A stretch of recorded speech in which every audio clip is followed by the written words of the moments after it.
नमस्कार, मी पंजाब डक.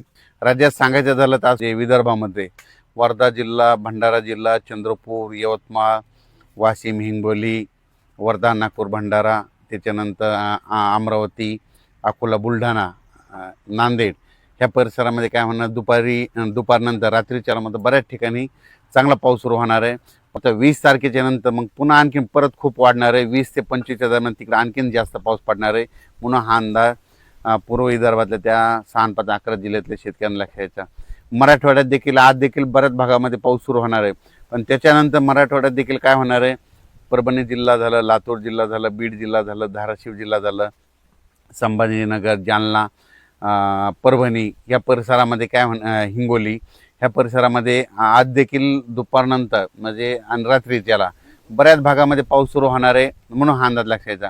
मराठवाड्यात देखील ह्या जिल्ह्यामध्ये आणखीन पाऊस वाढणार आहे म्हणून हा अंदाज सर्व शेतकऱ्यांना लक्षात घ्यायचा.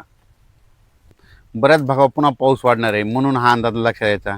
खास करून लातूर जिल्हा, धाराशिव जिल्हा, बीड जिल्हा त्या भागात अद्यापही पाऊस काही भागांमध्ये पडला नाही. तरी काल बऱ्याच भागामध्ये पडला, आज देखील पडणार आहे. पण तुम्ही घाबरू नका, 25 तारखेपर्यंत आणखीन बऱ्याच भागामध्ये जोराचा पाऊस पडणार आहे. 20 तारखेच्या नंतर आणखीन परत खूप पाऊस वाढणार आहे म्हणून हा अंदाज लक्षात. 20 ते 25 देखील जास्त राहणार आहे म्हणून मराठवाड्यातल्या परभणी, लातूर, बीड, धाराशिव, जालना, संभाजीनगर, हिंगोली या जिल्ह्यातल्या सर्व शेतकऱ्यांनी अंदाज लक्षायचा. त्याच्यानंतर पश्चिम महाराष्ट्रामध्ये सर्वप्रथम आपण सोलापूर जिल्हा घेऊ, कारण की तिकडं पाऊस नव्हता. पण काल देखील सोलापूर, पंढरपूर बऱ्याच भागामध्ये पाऊस झाला.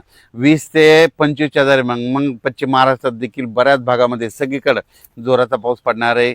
पण हे पाऊस दररोज वेगवेगळ्या भागात पडणार आहे, भाग बदलत राहणार आहे, पण सगळीकडे चांगला पडणार आहे आणि सगळ्या पिकाला जीवदान ठरणार आहे.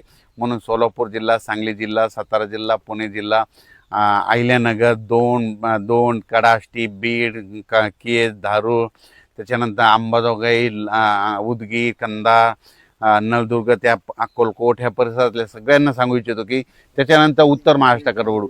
उत्तर महाराष्ट्राकडे नाशिक जिल्हा, अहिल्यानगर, त्याच्यानंतर नंदुरबार, धुळे, जळगाव तिकडे देखील काय होणार आहे, 20 ते 25 मध्ये परत तिकडे आणखीन खूप पडणार आहे म्हणून हा अंदाज लक्षात यायचा.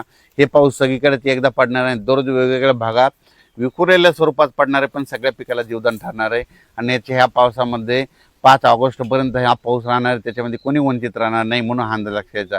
त्याच्यानंतर खास करून मुंबई, पुणे, नाशिक आणि कोकणपट्टी, घाटमाता परिसर, सातारा जिल्ह्यात त्या सर्व शेतकऱ्याला सांगू इच्छितो की तुमच्याकडे देखील मध्ये 17 तारखेपासून पाऊस वाढत जाणार आहे म्हणून हा अंदाज लक्षात यायचा. 17, 18, 19 खूप वाढणार आहे. त्याच्यानंतर 20 ते 25 आणखीन जास्तच पाऊस वाढणार आहे. म्हणजे मुंबई, पुणे, नाशिक, अकोले, संगमनेर त्या परिसरात देखील जास्त वाढणार आहे म्हणून हा अंदाज लक्षात यायचा.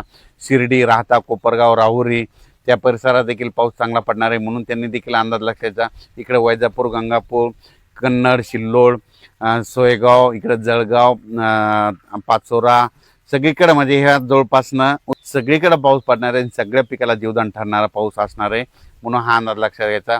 कुठला काही पाऊस 5 ऑगस्टपर्यंत कुठलाच पाऊस उघडणार नाही, काही नाही, त्याच्यामुळे चिंता करायची नाही. फक्त पाऊस काय होणार आहे, आज ह्या भागात पडणार, उद्या त्या भागात पडणार, पुन्हा परवा त्या, पण सगळीकडे पडणार आहे. सगळ्या पिकाला जीवदान ठरणारा पाऊस असणार आहे. ते 5 ऑगस्टच्या दरम्यान पाऊस एकदा सगळीकडे पडणार नाही, दररोज वेगवेगळ्या भागात पडणार, पण सगळ्यांना जीवदान ठरणारा पाऊस राहणार आहे. याच्यामध्ये कोणताच जिल्हा वंचित राहणार नाही. जे वंचित होणार असणारे जिल्हे तुम्हाला सांगू इच्छितो, लातूर जिल्हा, काही नांदेड जिल्हा, ते धाराशिव, सोलापूर हे भागामध्ये पाऊस नव्हता, तिकडं देखील आता हे पाऊस पडणार आहे.